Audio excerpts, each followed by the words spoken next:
जीवन आखिर हमें किस लिए मिला है।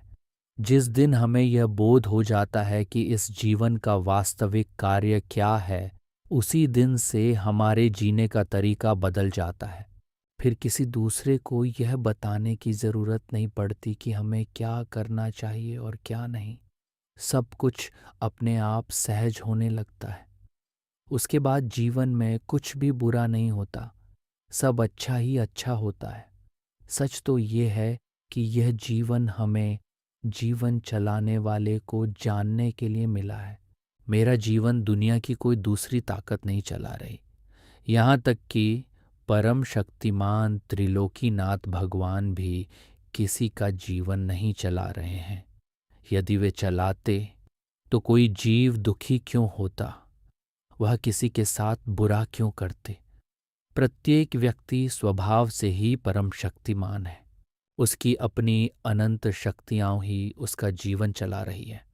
लेकिन जब तक हम उस परम चैतन्य शक्ति को भूले हुए हैं, तब तक हम जीवन जी नहीं रहे, बस काट रहे हैं।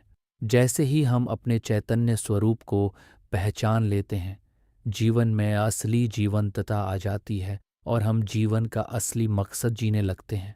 उस परम शक्ति तक पहुंचने का एक ही उपाय है, जानने वाले को अपना जानना।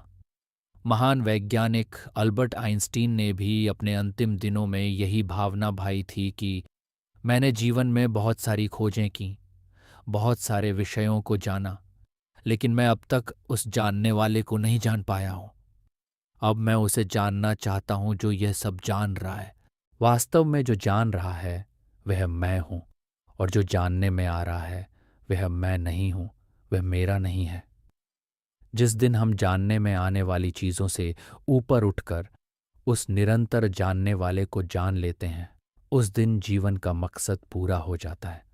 उस जानने वाले का वेदन होते ही दुनिया का सर्वोच्च आनंद महसूस होने लगता है। जब ज्ञान स्वयं के ज्ञान में ही प्रतिष्ठित हो जाता है, वही हमारी सच्ची प्रतिष्ठा है। इसलिए सर्वोच्च लक्ष्य के लिए कहीं बाहर भागने की जरूरत नहीं है। बस थोड़ी देर रुक कर उस जानने वाले को अपना जानना है। आपका सारा काम हो जाएगा। आप तीनों लोकों को जानने लगेंगे और तीनों लोकों के लोग आपको जानने लगेंगे।